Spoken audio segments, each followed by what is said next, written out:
Hello and welcome to News Desk with me, Kamini Nyamani. I'm on the program this morning. Parliamentary Select Committee on Roads and Transport faults Ghana Highway Authority for charging unapproved fares on the ferries.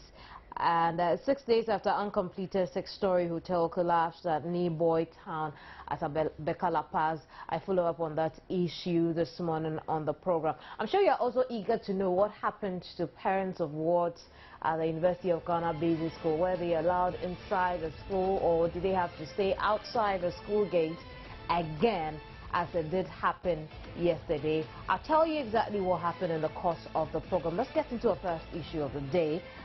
In the meantime, now the Parliamentary Select Committee on Roads and Transport says the Ghana Highway Authority should have submitted to Parliament fares being charged on the new ferries at Senchi and Akrade.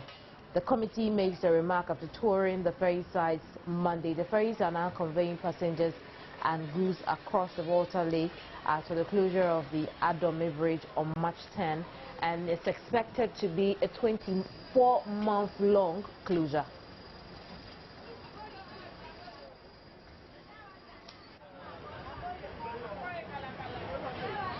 In fact, ever since we started the whole program, my problem has been Ghana Highway Authority not sensitizing the people before they implemented these charges. That is my first worry, and I think it will appear in our reports and we know how to do. Actually, the fares, as we see now, I think they are too high. It's too high. One interviewed a driver and he was mentioning these bigger trucks. I think they can pay around 10 cedis to about 15 cedis, which I think may be reasonable. But looking at the 4x4s and the space wagons and others, in fact, paying 10 cedis for what is a saloon car, then 4x4 paying 12 cedis, they are on the higher side. So what we intend doing is we sit down with the ministry, those involved, and see how best we can adjust these figures.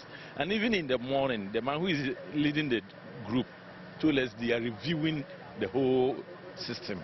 So I think by now we involve ourselves in the charging of the fares so that peace will prevail both with the drivers and the passengers. We would all see the effects of a bad policy, because immediately we went there, we would know what Atipoku looks like on a normal day. But when we went to the ground, virtually there were no cars there. So it shows the negative effect of a bad policy. And then the non-consultation of even the Ministry of Transport, which we were supposed to advise on a fare like transport fare. So I strongly believe that they need to come back and go to the table and take a decision. Concerning the illegality, that will mean that they need to come quickly to Parliament through the Ministry of Finance. And then that has to be laid for 21 days before they can proceed to charge. But looking at the fares itself, you come to realize that they are very expensive, because you cannot jump from 1 cedi to 10 cedi. That's a 1000% jump, and that is just not proper. And I feel that is why there's a huge backlash.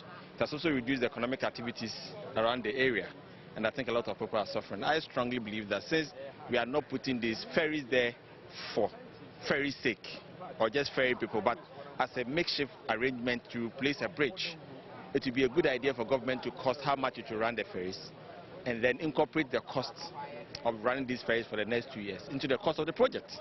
Because this is supposed to be a mitigation issue. This is not supposed to be a permanent feature over this lake. And I strongly believe the government should listen to the advice.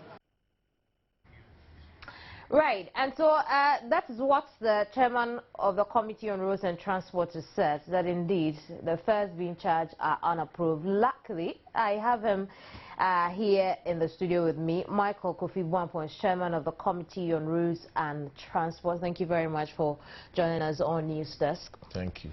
I also have over the telephone Owusu Setra Enchi. He is Director of Bridges, Ghana Highway Authority. Owusu, good morning. Hello, Usu. Yeah, good morning. Thanks for joining us on News Desk. I'm going to start with you. What's your reaction to the observation of the committee that indeed the fares you're charging are the ferries unapproved? Yes, I would that is true. We need parliamentary approval. We haven't gotten that yet. But we needed to run the ferry, so we quickly did some calculations and came out with the price. And that's what's needing to run the ferry now. We'll be going to Parliament for approval. The minister will be submitting everything to Parliament for approval. But why would you want to do that in the first place? We're under pressure to open the ferry. You know, the Atani bridge has been built for rehabilitation for the past years. And the ferries were not ready then, so we couldn't start operating. And the ferries were only ready the week before we started. We needed to then know how much we needed to charge. We know the ferries should be running on fuel and a few other things. After the time we were doing this, we weren't actually sure how much more we consuming. We hadn't received a specific, special data on the ferry to know actually how much to be consuming. That was why we couldn't submit these things to Parliament for approval. I see. Also, I have with me Michael Kofi Buanfo, and he's the chairman of the Committee on Roads and Transport in Parliament. You had also that they were under pressure to do this, and so they just had to look at the cost they are incurring and then come up with a figure. My sister, you see, ever since last year, when this program ought to be started, at least we're in Parliament, and the committee has been in existence at least for quite a long time. We are in fact together with the ministry. So how should it be a pressure on them? So in fact, well, let's go ahead. But what do you think this is? They ignored Parliament and decided to charge their own fees because they claim they were under pressure? And this is what I'm saying, my sister. Because we are there, we are with them all the time. The minister himself is an MP, the deputy too is an MP. And at least my committee members, we are so friendly with them. So I don't know why they are saying it was a pressure. At least they should have notified us. We sit on it for once or twice, then maybe something good would have come out of it. I see. Also, let's try and look at this pressure matter. You had a long time to decide that you wanted to rehabilitate or repair the Atani Bridge. You didn't consider approaching Parliament, or you didn't know that you had to approach Parliament? As I said, the ferry, ideally, the ferry should have been completed long before the closure of the bridge. The ferries were completed just a week before we closed the bridge. The bridge has been under distress, and we've been under pressure to close the bridge. It's been under distress. Immediately the ferries were ready, we had no option than to quickly close the bridge. That was why we had to do that. No, I'm asking about the fares you are charging.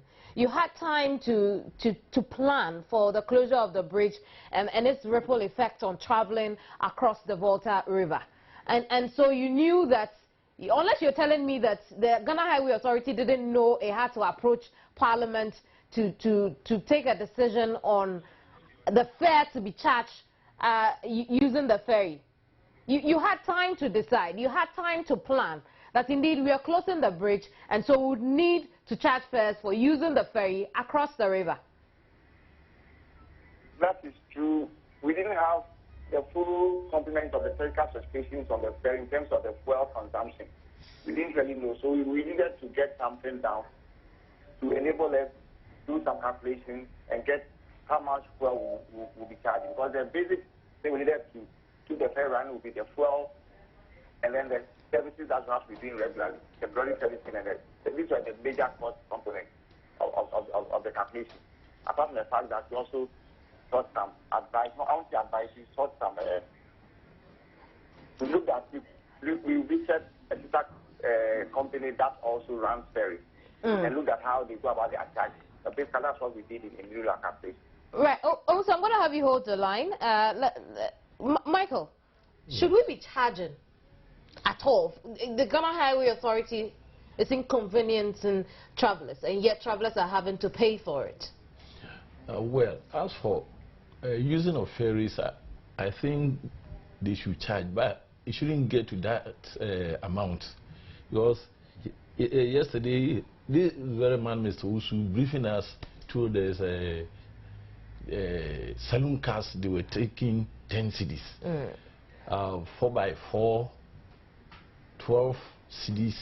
Then these ovens 15, the cargo cars which load yams and others around 25, then 30 cedis, of which we think is on the higher side. And my sister, apart from that, there was no sensitization program for the people there. We'll come to your other observations. Yeah. But what did you tell the highway authority about charging? Have you stopped them? Because they are charging unapproved fares. In fact, this program just happened only yesterday. So it's now that the committee is going to sit on our reports. So maybe tomorrow, after presenting our reports to the speaker, we'll know what to So tell as them. it stands now, they're still charging the unapproved fares? Yes. What sort of sanctions could come against them for ignoring the process? Well, to that extent, I don't know what... Me myself, are there any sanctions at all? I don't think so, except to maybe to advise them to stop or maybe reduce the fares. I see. Ms. Ozu. Hello. Hello, Ozu. Yeah, I can hear you. Right. And so, what now? You didn't approach Parliament the first time. What now? Are you planning to? Oh yes, we are. We are working together with our ministry, and our minister will helping to defend that with Parliament. We'll be doing that, of course. I see. Let's get into your general observations while you went there, besides the first. Well, apart from the first, people were also agitating. There was so much traffic. That one, according to Mr. Usu, it happened only 1 or 2 days. The first day, the second ferry was not functioning, so it was left with only one. That brought about the heavy traffic there. But since after that, after the 2 days, the traffic jam stopped. I see.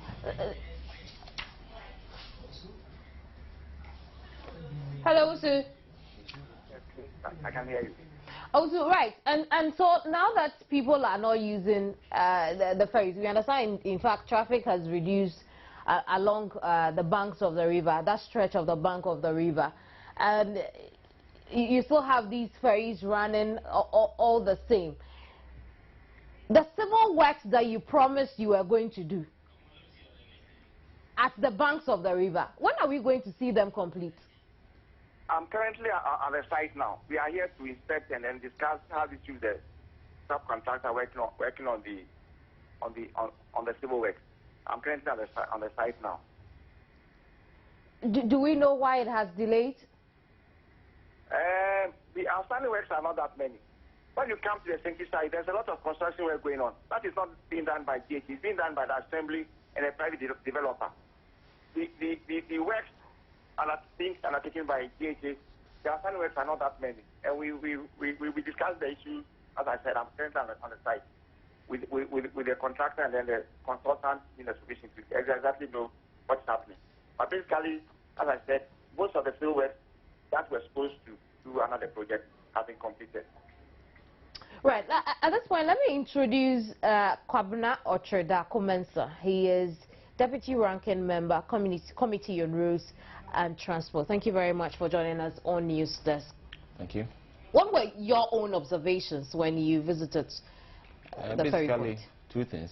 The first one was that you could realize that there was limited consultation between the Assembly, the Member of Parliament, the Chiefs, and then Ghana Highway Authority. And then because of that low-level consultation that happened, it's created an economic problem around the area, because if you go to Atimpoku as we speak right now, the place is dead. It's not like we used to see when we are going to Ho. And then when you go to Senche, where we have the ferry site, we don't have a lot of vehicles because of the high fares, the illegal high fares.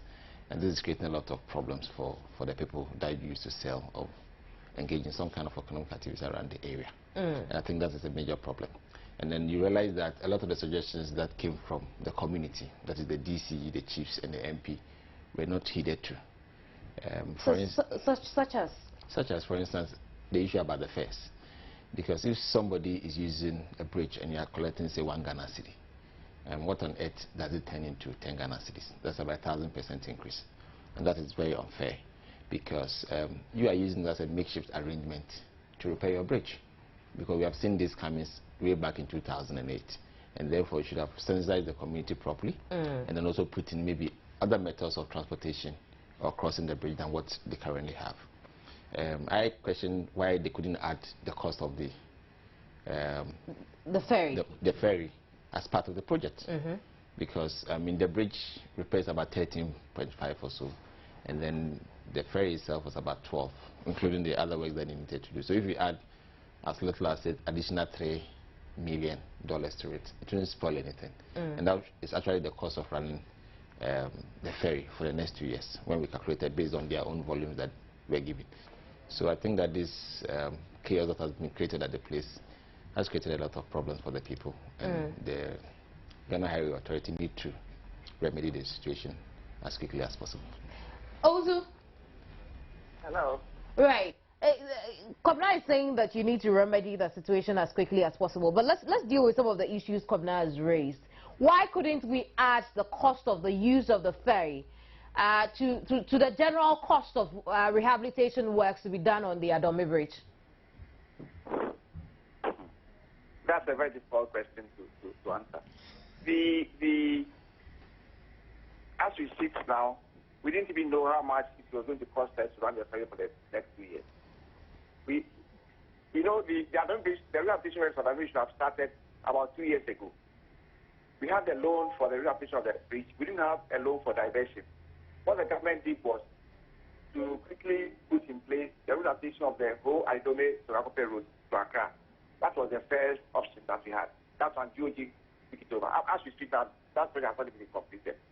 Those projects were awarded as emergency works to have the diversion. So we know yes, that... I'm coming to it. Now the next thing was to look for money for the rehabilitation for providing the ferry. We now have to go and look for money providing the ferry. But there's a limit beyond which we cannot get the money. And the money for this thing was for the ferry and rehabilitate the road to the ferry. Now to add the cost of running the ferries for the next 2 years, I don't know, maybe in the Ministry of Finance and the donors who can help us out. But I don't think we can add that one to it. Yes, I'm listening, madam. Also, I'm concerned. I get concerned when you tell us that, you know, you don't know this and you don't know that, because I expect that for you to close such a major connect, you know, from this part of town to across the Volta River, you should have done some planning, some proper planning. But I don't get that from you, because you keep saying that we don't know this and we don't know that, and that hasn't been done, and that's yet to be done. What sort of planning went into the closure of the Adome Bridge? Good. The planning was one, diversion, and the diversion was Adidome Sorakope. That project was awarded in 2010. That was the diversion to the bridge, the closure of the Adome Bridge. That was the first diversion. Adidome Sorakope. So that planning took place. The next was to see whether we could provide a ferry, because before the Adome Bridge was built, there was a ferry at Saint. Now the next thing was to provide a ferry at Saint. Now the provision of the ferry at Saint costs money, and that's money. So it's planning. You plan, then the next thing is to look for the funding. The funding is not easy to come by, the funding. That's why we are behind the scenes. That's what I meant by it. It's not just we didn't plan, we planned, but we are behind schedule because we didn't get the money to provide the ferries, and that delayed. I see. Did the plan also include consultation with the people around the Adome Bridge? Did it include consultation with the chiefs and people around the area? Yes, it did. Yes, it did. I see. So what sort of consultation was it? Because I get the impression from the committee that sensitization was pretty poor. Well, the consultations we planned, we couldn't go through it fully because of the pressure and because at one stage we had to be pushed a lot putting a lot of pressure on getting the ferries ready and getting the approach roads to the ferries ready. So we couldn't really go through the consultation that we planned going. I see. Kwabena, is that good enough for you? It's not. It's not. And I think that we need to blame the ministry because they are supposed to do the coordinating, even with the Ministry of Transport. The Ministry of Transport is not involved. And then when you go and sit with somebody and the person gives you information and don't respond to it, then you are not responsive. So the fact that you are even going to meet somebody and then you carry out what you have already originally intentioned for, then clearly for me it is very important that they appreciate their shortcomings, and I think the ministry would have to take hold of this project at that level and make sure that all the policies don't fail again, because so far what we've seen and then the complaints that have come clearly shows that we failed. And I feel that we need to do something about it as quickly as possible, more so when that ministry is more of a technical ministry than any other. And then if you even take some of the roads that leads to the place, I mean, when we went there, we thought that this road will not survive for the next 1 year. Because we saw it. I mean, in Account Palace, we say Shepiti, you know, that type of road. And we don't have gutters by the size of the road, drainage, we don't have it. And in places that we have even shown, they told that these are earth drains. But we know when it rains 2 or 3 times, the road itself will scatter. And I feel that the Ministry of Roads and Transport, the minister, to take personal responsibility to make sure this problem is fixed. If at the technical level is not being fixed, we need to find a way that he takes over charge for such a problem. Michael, you're chairman of the Committee on Roads and Transport. You must have known of about the closure of the Atani Bridge before it actually happened. In fact, in reality, the committee has not been officially informed. We all hear it on the radio, television, and others. I must be frank. They didn't consult the committee at all. On the closure, we were all hearing on radio and television sets. Let's get this right. Were they supposed to have consulted you? Because of the sensitization, we could have been consulted. Because we can all join hands to sensitize the people. Ozu. Hello, I can hear you. Why doesn't the committee officially know about this closure of the Atani Bridge? That's a very difficult question to answer. Let's try and answer it all the same. Well, that's an oversight on the part of DHA. So you agree that you have done poorly with this? I what? Hello, could you repeat your question? Also, I'm asking that you agree that you have done poorly with this. I mean, you don't even inform the committee in Parliament that is in charge of roads and transport that you want to close this major road section for 24 months. That's outrageous, isn't it? If I may add, we don't communicate directly to Parliament. We communicate to Parliament through our ministry. And our ministry knew the steps and actions we were working. We communicate directly to our ministry. We don't communicate directly to Parliament. We only do that through our ministry. I see. But Michael has something to say to that. Michael, you're saying something. No, I already said the minister is an MP, the deputy is an MP. So at least if we were notified, even unofficially, we would have accepted the whole thing. But this is nil. What can we do about this? I mean, I can't begin to understand what this is, because for me to get to know that officially you haven't been informed. Let me try this issue. You know, approval of loans is being done by the Finance Committee in Parliament and not the Committee on Roads and Transport. Maybe it emanated from that point. That's why we're not notified, because this loan, me sitting here as the chairman, I'm not aware of the loan. Or yes. I see. So what happens now? What will the rollout of all of these be? The fact that the committee didn't know, the fact that they're charging unapproved fares, the fact that they seem to have been very far planning ahead of this. We are going to sit on our reports today or tomorrow, then present the reports, whatever it entails. We present it to the Speaker, and it will be debated fully on the floor of the House. Kwabena. Yes, basically that's what will be happening. And naturally we'll be making our point clear for the Speaker to send a directive to the ministry that these fares are unapproved. They need to be done properly. They need to be brought before the House. And then all the necessary instructions will be given to them as to what they should do based on Are we going to see a summons? Are we going to see perhaps? Not necessarily. Not if the minister is even in the House, I think he will be made to make commitments to the recommendations that we make from our committee. Usually that's what happens, and then he's supposed to follow through with it as an assurance to the House. I see. Also, I want to let you go, but let's deal with a couple more questions also. So if the alternate routes across the Volta River have not been completed, why did the Highway Authority go ahead all the same to close the Adomi Bridge? As I said, the Adomi Bridge rehabilitation work should have been done over 2 years ago. Right. Right. The contract has been awarded to the contractor. The contractor had moved to site. We haven't seen the contractor at the site, and that was run into court. Besides, the distance on the bridge was getting wet. So there was really pressure on us to close the bridge before the time we being closed. There was distance on the bridge, and the distance was getting wet. And we really want to get to a situation where the bridge will collapse. If the bridge has collapsed, I'm sure the discussion we're having now would be different. So I see. I see. Also, we'll leave our conversation here. Thank you very much for joining us on News Desk. But I'm happy I have you two here. I want us to just rope in briefly the issue of the University of Ghana roads. and Mr. Chairman, I'll start with you. Well, parents of the University of Ghana Basic School, earlier Monday, were not allowed to go in and drop off your children because they did not have University of Ghana stickers. They dropped off their children 150 kilometers from their school, only to get into the school and be conveyed by a school bus. Is it meters or kilometers?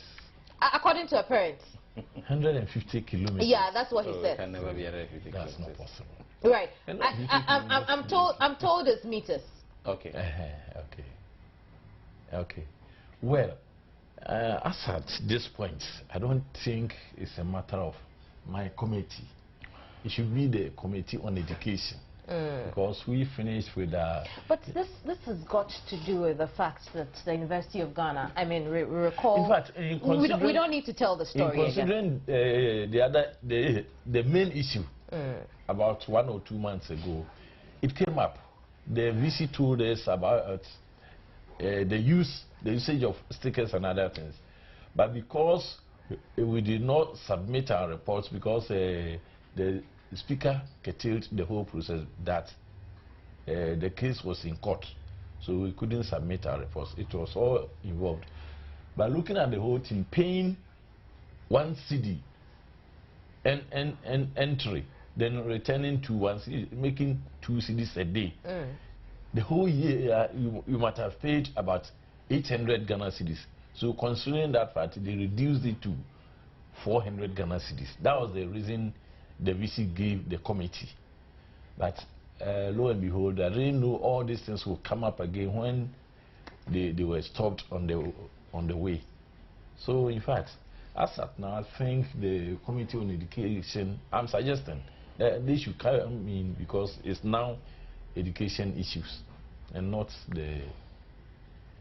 So the parents of the wards in the University of Ghana Basic School, now this is to you, should pay 400 cedis just to drop off their children in the school. I think we need to look at the question another way. Why come this issue coming up again? Is it because the commitment government made has not been concretized, or there's no trust between Flagstaff House and the university? No, I think that's excuse me. Let me finish. You've made your point. Let me finish. Because I believe that is the crux of the matter.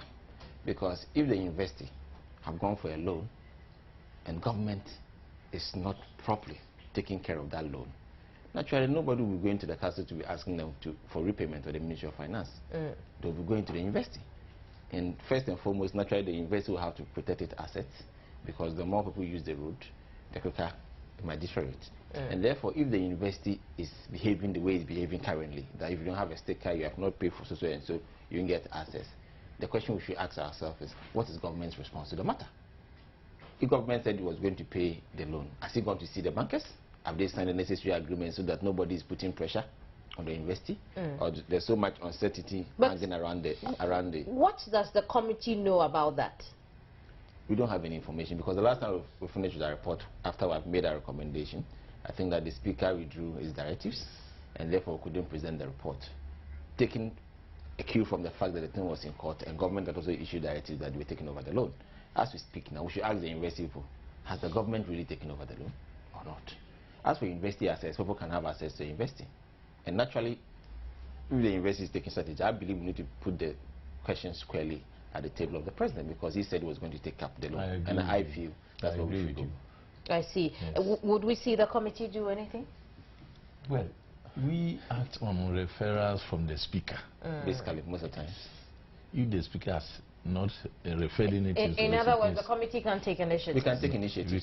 We can, but on this issue, I think it only started yesterday, so maybe when we go and have our meeting today, yeah, we'll rope it in and see. We'll be looking forward to it. Thank you very much, gentlemen. I've been speaking with Michael Kofi Bwampo, is Chairman Committee on Roads and Transport to my immediate left, and Kwabena Otrida comments to my far left. He's Deputy Ranking Member, Committee on Roads and Transport. You're watching News Desk. Don't forget that you can share your thoughts and comments with me on our social media platforms. Joynews on TV, on Facebook, Kemini Emmanuel, which is my personal page on Facebook, or I tweet at Kemini or at Joynews on TV. I'll be so glad to share your thoughts with the rest of us here. Don't go away. I'll be right back.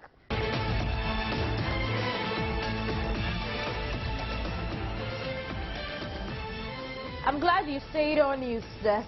We move on with an update on the Niboy Town collapse of Grandview Hotel. Now, one person was killed in that incident when a 6-story uncompleted hotel collapsed last week in the area.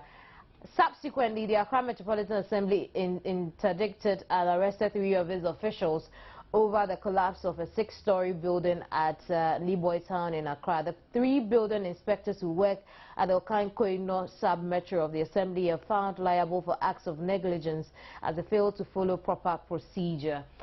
Today, we understand the AMA is organizing, in fact, it's underway, a press conference to address this issue at their offices here in Accra.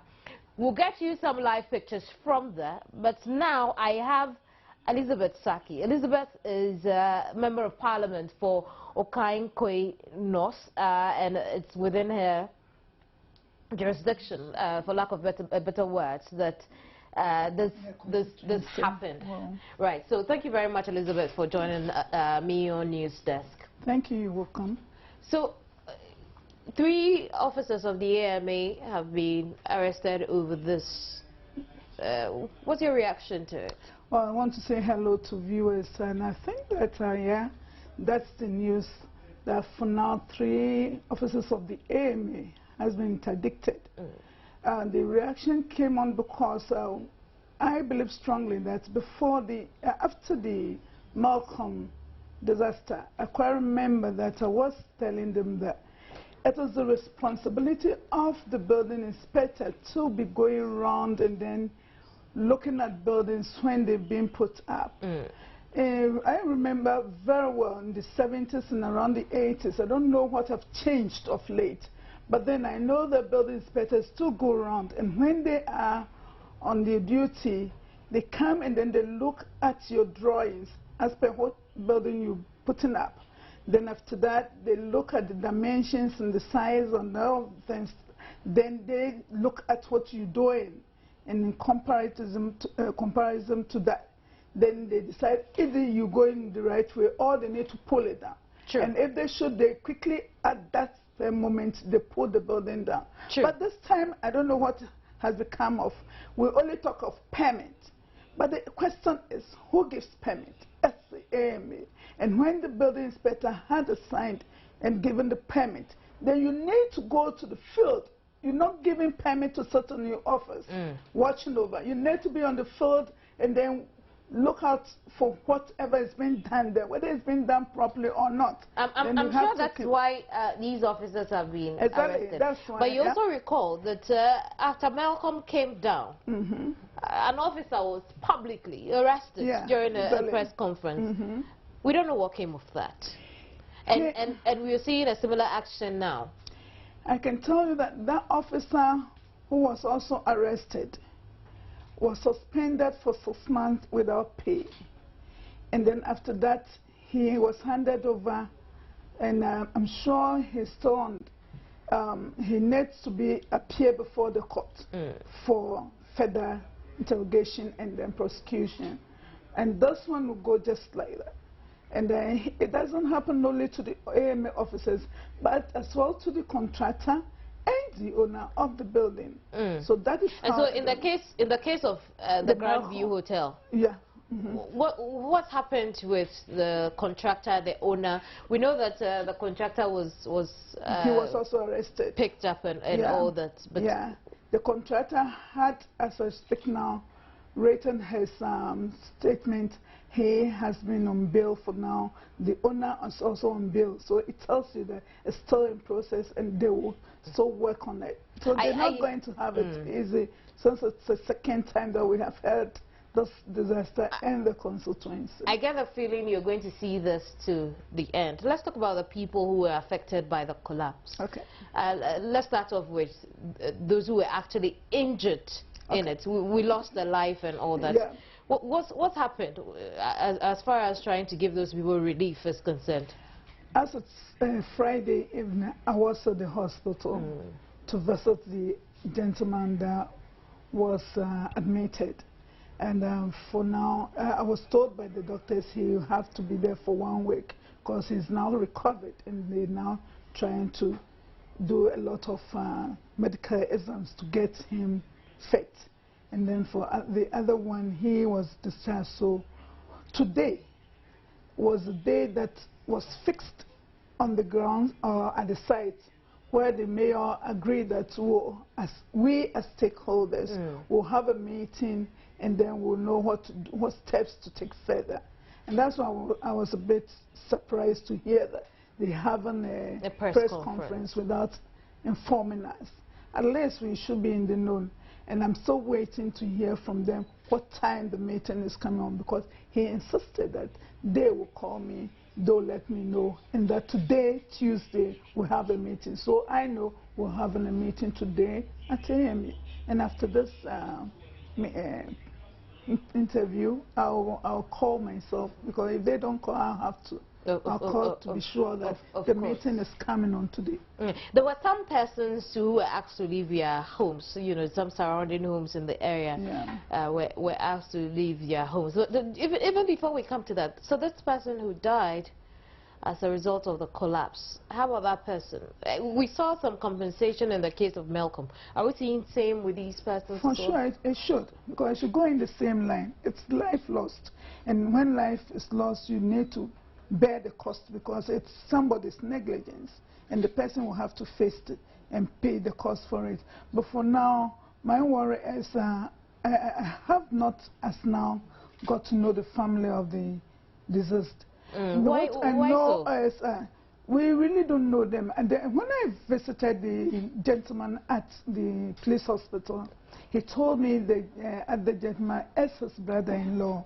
And because he's passed out, and this one has just come out of coma, unconsciousness, it wasn't fair for me to break the news to him. So I told him, okay, we're going to attend to the other one. But he gave us information that as he speaks now, his phone is buried down there, so he does not have the numbers of his relatives, and he cannot recollect. And then he just mentioned 2 people, and hearing that they were his uncles. One is at Tema Community 2, and then the other one is at Farm Milk. That's all that he could tell us. So we're trying to see how we can get to these people by the various media as we keep on talking and mentioning the names. So I believe strongly that today, it's my plan that I'll be at the hospital again to see how far, whether through the announcement that we've made, we've been able to have them to come to the hospital. But they are all out of danger now? Yeah, for now they are all out. So the surrounding homes who had to vacate their buildings because the NADMO thought that it wasn't wise for them to stay around it. What's new with them? For now, NADMO has taken up. I have their list, and I'm doing a follow-up to know exactly how long it will take them, what we need to do for the landlord, and even those who need to leave their rooms and then go elsewhere. All these things we need to factor into NADMO's program for them to equip them and then make them also live comfortable for now until everything is set. Now that they've cleared the place and then they are done, they finished, I think, Sunday evening. And so now that the security has also left, I think that for now we need to concentrate. And that's the main reason why we needed to have a meeting today, because one person cannot sit down and decide on what he wants to do, though they have their responsibility as well. But as stakeholders, we all need to agree so that at the end of the day, we will see that everybody is executing his role, responsibility. So let me just remind our viewers that pretty shortly would link up with my colleague Matilda Homaga. She'll bring us up to speed what the AMA has been saying as far as this is concerned. Very important. But I still have with me Elizabeth Saki. She's Member of Parliament for Okankwe North. So these people are still, for lack of a better word, perching with friends. I should think so. And we don't know. Because as I speak now, I've not had any interaction with the NADMO and AMA, because this happened on Thursday. Friday, the whole of Friday, we were around trying to collect the debris from the place and then seeing to the health of the victims. And therefore, that was the major thing that we concentrated on. And then for those who live around and those who have their rooms, it's not much of a damage to the building, but the risk is because of the great fall. You cannot tell what has happened to the buildings. They can be cracked somewhere, and we need to do inspection before you now allow the people to continue sleeping in it. But NADMO took the list, as usual. NADMO is in charge of either building a tent for them or whatever they want. But they didn't get tents. They only got mattresses and some rice and all that. You know, one way or the other in Accra here, people are rather more comfortable with staying or patching with a relative or a friend than on the contrary, Elizabeth, on the contrary, when we interviewed some of the residents, a lot of them actually said they were uncomfortable going to crash at friends' home and the homes of their neighbors. But the problem now is, in Accra, it's not easy to locate an empty place, a space where you can put tent. You and I know, and also in a neighboring town where the whole place is full. I'm using the word full in quotes, that occupied. Buildings have sprung all over there. And it's not easy. You cannot also put a tent on where the debris were collected for them to stay in. So it's obvious that they need to stay elsewhere. And I know for sure that the NADMO coordinator will surely have to call them, sit with them, and decide what they want to do for them in the immediate. That's urgent. Then after that, today's meeting should, in a collective idea or discussion, come out with what exactly we need to do for them. In your opinion, should the people have returned to their homes by now? I haven't had that information because I still have. I'm asking. Should they? Okay. You mentioned earlier that the debris is all gone, and it ended on Sunday. Today is Tuesday. Yeah. Should these people have their homes back by now? Because first of all, I asked a NADMO official about this. Based on what did we have to send those people out of their homes in the first place? A building has come down. Yes. Is it connected to the others? No. Why do they have to move out of their homes when we're not even making preparations for a safe place for them to be?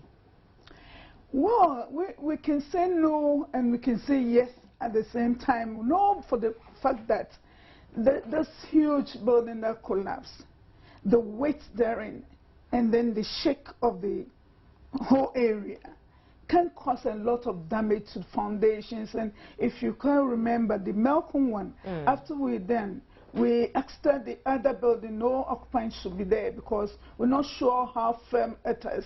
So it is with this small structures down there. These were low houses and flat houses, which, of course, looking at the structure, you cannot tell what might happen in the next 2 or 3 days. Because I'm saying this out of experience.